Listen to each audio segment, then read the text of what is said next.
O direito ambiental é tema fundamental atualmente. Na história brasileira podemos perceber os seus avanços históricos. Após o descobrimento do Brasil, uma das primeiras e principais riquezas a ser explorada era a madeira.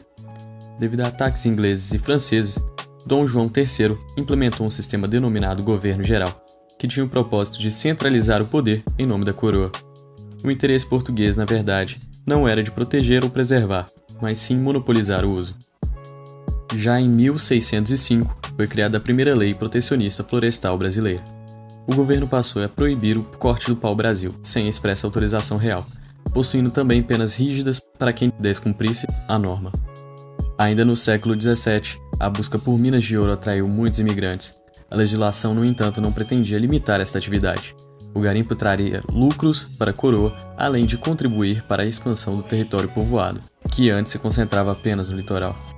No século XIX, houveram importantes marcos como a instalação do Jardim Botânico por decreto de Dom João VI e a promulgação do Código Penal em 1850, que previa penas de prisão e multa para quem praticasse o corte ilegal de madeira.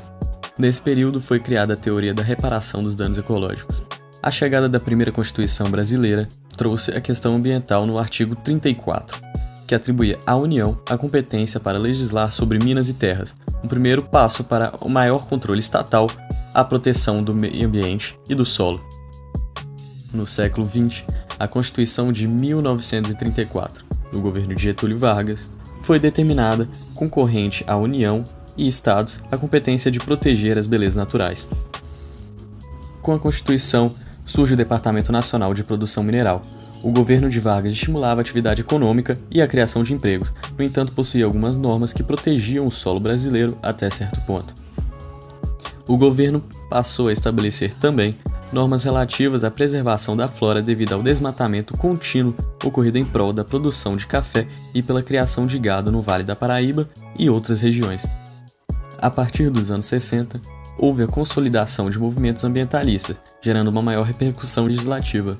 Em 65, a Lei Federal 4.771 determinou que produtores rurais deveriam conservar parte de suas terras. Os proprietários que não cumprissem as normas teriam que recompor as áreas desmatadas. Inicialmente, os limites eram de 50% na Amazônia e 20% nas demais áreas. Mas, posteriormente, o limite previsto chegou a até 80% em reservas legais na Amazônia. As décadas seguintes foram marcadas por grandes discussões a respeito das questões ambientais. O grande marco da internacionalização surge com a Conferência das Nações Unidas sobre o Meio Ambiente Humano, em Estocolmo, 1972, onde foi elaborada a Declaração de Estocolmo, que indicava princípios relativos ao meio ambiente e relacionando sua preservação às liberdades fundamentais dos homens. No primeiro princípio, proclama-se: o homem tem direito fundamental à liberdade, igualdade e adequadas condições de vida num meio ambiente cuja qualidade permita uma vida de dignidade e de bem-estar, e tem a solene responsabilidade de proteger e melhorar o meio ambiente para o presente e futuras gerações. Desta maneira, a preservação do meio ambiente passou a ser classificada como um direito fundamental de terceira geração. Para Bobbio, o mais importante dos direitos de terceira geração é reivindicado pelos movimentos ecológicos, o direito de viver num ambiente não poluído. Ainda no mesmo ano, surge a Convenção Relativa à Proteção do Patrimônio Mundial, Cultural e Natural, que criava obrigações para os Estados signatários no que se refere à preservação do meio ambiente. Foi promulgada pelo Brasil por decreto em 1977. Nos anos 80, surge o CONAMA, Conselho Nacional do Meio Ambiente, gerando uma evolução histórica legislativa com a criação de inúmeras leis. O Congresso Nacional cedeu ao CONAMA uma parte de seu poder regulamentador. É claro que nós não substituímos o Congresso, né? A nova Constituição foi promulgada exatamente quando faltavam 10 minutos para as 4 da tarde. A festa foi no plenário da Câmara. Pouco antes das 13h30, os presidentes da Constituinte, deputado Ulisses Guimarães, da República José Sarney e do Supremo Tribunal Federal, ministro Rafael Maia, chegaram ao Congresso. Eles foram saudados por tiros de canhão e pelo toque do hino nacional.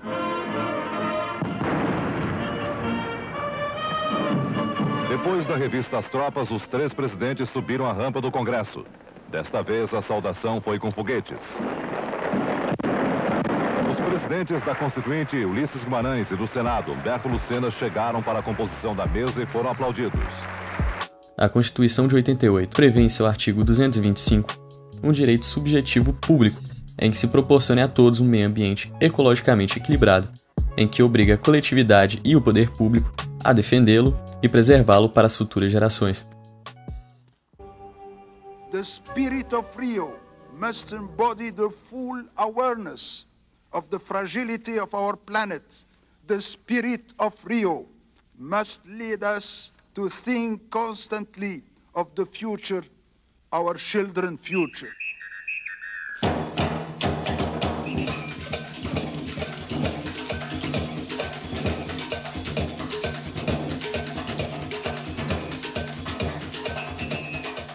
Rio Centro, a suburb of Rio de Janeiro. The United Nations Conference on Environment and Development is about to begin. Em 1992, foi realizada no Rio de Janeiro a Conferência das Nações Unidas sobre o Meio Ambiente e Desenvolvimento Sustentável, resultando na Declaração do Rio. Basicamente, uma atualização da Declaração de Estocolmo com maior foco no desenvolvimento sustentável, além da aprovação da Convenção sobre Diversidade Biológica, a Convenção sobre Mudança Climática e a Agenda 21, que estabelecia metas para serem desenvolvidas no século XXI. Is the Rio Declaration, a statement of principles to guide the relationship between human behavior and the planet. And secondly, Agenda 21, an action plan to redirect economies to sustain the environment into the 21st century and beyond.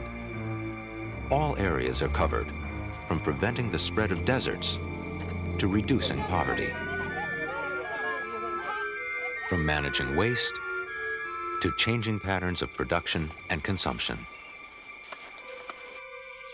And thirdly, a statement of forest principles, which balances the right to use forests with the need to protect them. Em 2012, surge o novo Código Florestal. Com o novo código, o controle estatal sobre áreas de preservação permanente e reservas legais se torna mais eficiente. Houve uma série de adequações a imóveis rurais que não estavam adequados às exigências legais. A evolução do direito ambiental através do tempo é nítida. No entanto, o meio ambiente continua a sofrer com a atividade humana.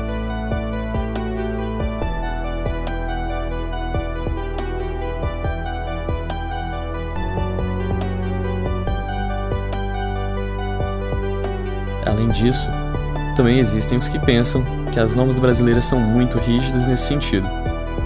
Somos o país que mais preserva o meio ambiente.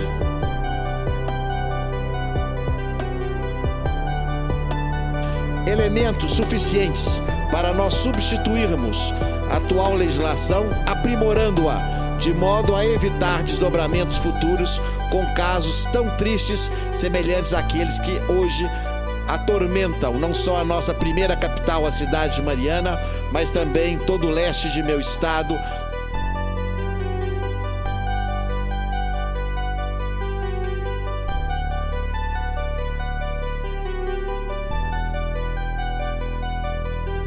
O futuro, então, depende dos nossos legisladores e eleitores.